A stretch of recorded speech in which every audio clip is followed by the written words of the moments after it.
이 이야기를 남들에게 할 때면 확실히 그 이야기 엄청 무섭긴 한데 진짜야? 라는 반응을 꽤 자주 듣곤 한다. 오히려 귀신이 나오는 이야기 쪽이 더 현실적으로 느껴질 정도다. 그만큼 이 이야기는 내가 직접 겪은 설명할 수 없는 기묘한 경험이다. 내가 초등학교 5학년이었을 때 어느 아침, 평소처럼 집 근처에 사는 2명의 친구들과 함께 등굣길을 걸어가고 있었다. 한참 이야기하면서 걷고 있는데 앞쪽에 2명의 여자아이가 걷고 있는 것이 눈에 들어왔다. 그중 한 명은 나와 같은 반 친구, 그리고 다른 한 명은 다른 반의 여자아이였다. 그 순간 나는 같은 반 여자아이에게서 눈을 뗄 수 없었다. 온몸이 새까만 보라색이었다. 새빨갛다, 새파랗다, 샛노랗다 같은 말은 있지만 샛보라타라는 표현은 들어본 적이 없다.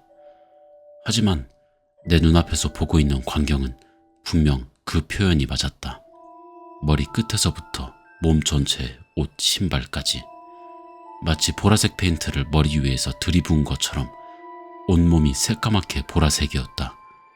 그 아이는 평소에 그렇게 특이한 차림을 하고 다니는 애도 아니었고 그냥 평범한 여자아이였다.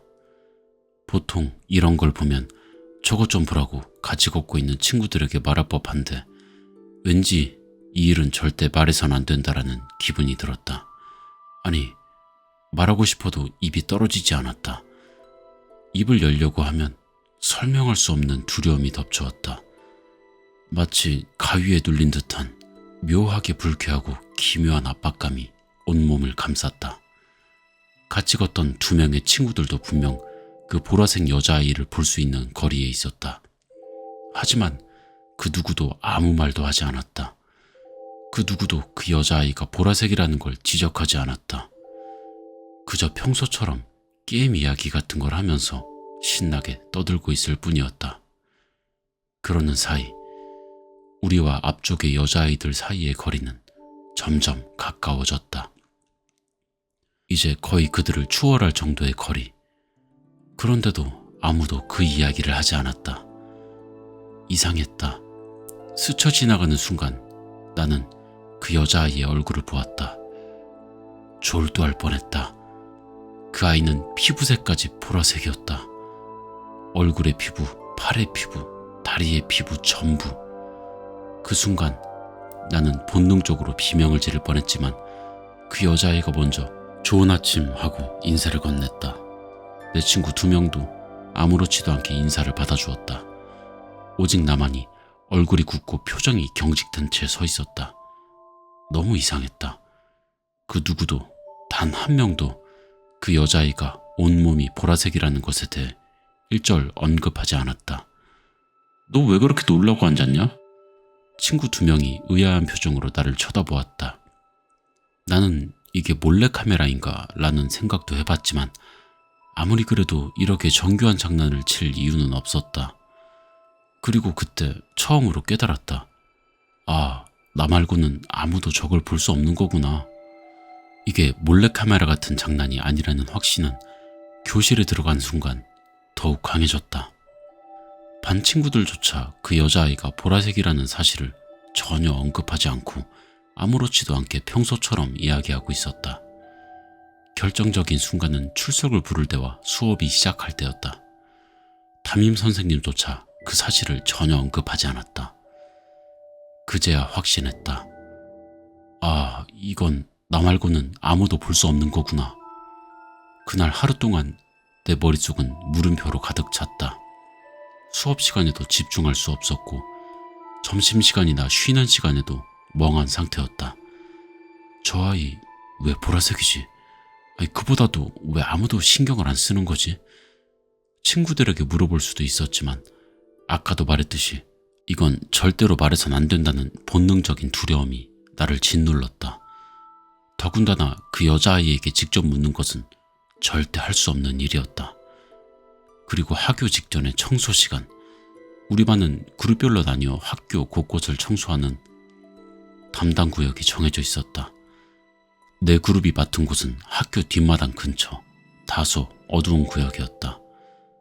그리고 마침 그 보라색 여자아이도 같은 그룹이었다.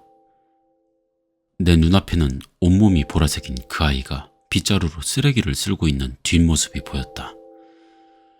주변에는 나와 그 아이밖에 없었다. 지금이 아니면 물어볼 기회는 없을 것이다.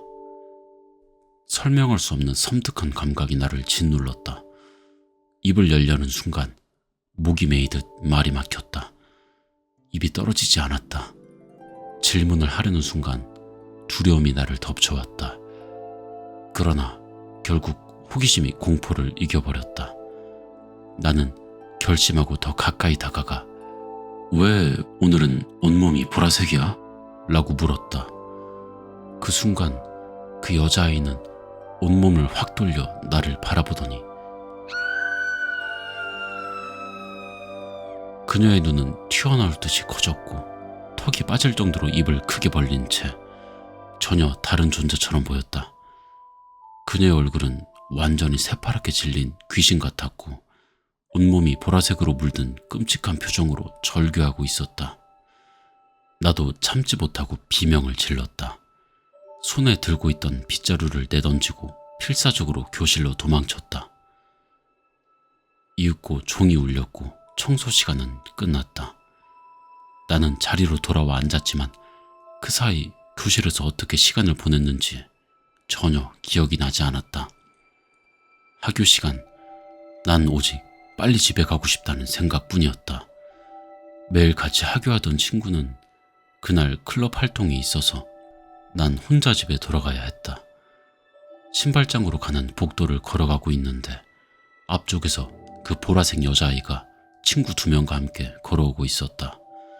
아마 그 아이도 클럽 활동을 하러 가는 중인 듯 체육복 차림으로 이쪽으로 다가오고 있었다. 나는 시선을 마주치지 않으려 빠르게 지나치려 했는데 그 순간 그 아이가 지나가며 もう聞かないでね. 라고 중얼거렸다. 더 이상 묻지 마. 하지만 그것은 단순한 말투가 아니었다.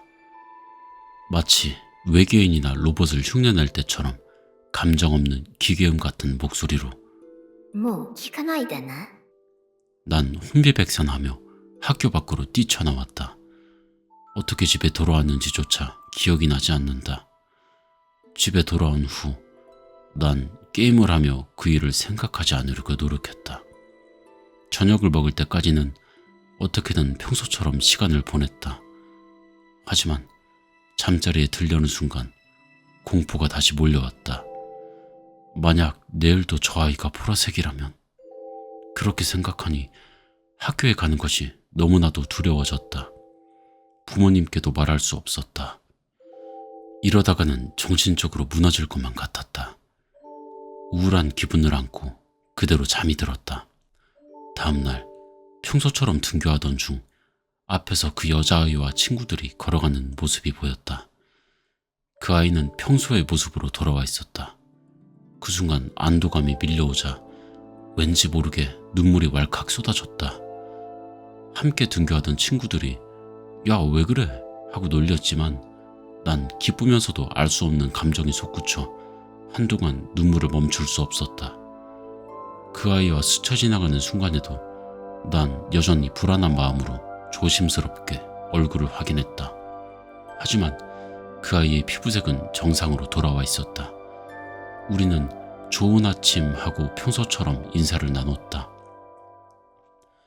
그 후 졸업할 때까지 그 아이가 다시 보라색이 된 적은 단 한 번도 없었다. 그리고 그날의 일도 다시는 입에 담지 않았다. 그 일이 대체 무엇이었는지는 지금도 알 수 없다. 하지만 더 이상 묻지 말라는 말을 했다는 것은 그 여자아이도 자신이 보라색으로 변했다는 사실을 알고 있었던 것 아닐까. 이 이야기는 나에게 오랫동안 트라우마로 남아 있었다. 그 후에도 수차례 악몽으로 나타났다. 최근에 되어서야 시간이 흐른 탓인지 아니면 환경과 가치관의 변화 때문인지 이제야 사람들에게 이야기할 수 있게 되었다. 오랫동안 봉인해 두었던 이야기다. 그리고 그 보라색 여자아이도 지금은 결혼해서 행복하게 살고 있다고 한다. 하지만 난 아직도 거리를 걷다가 흰머리를 보라색으로 물들인 할머니를 보면 순간적으로 심장이 철렁 내려앉는다. 또 처음으로 엑스맨의 미스틱을 보았을 때 온몸이 새파란 그녀의 모습을 보고 트라우마가 떠올라 도저히 끝까지 볼 수 없었다.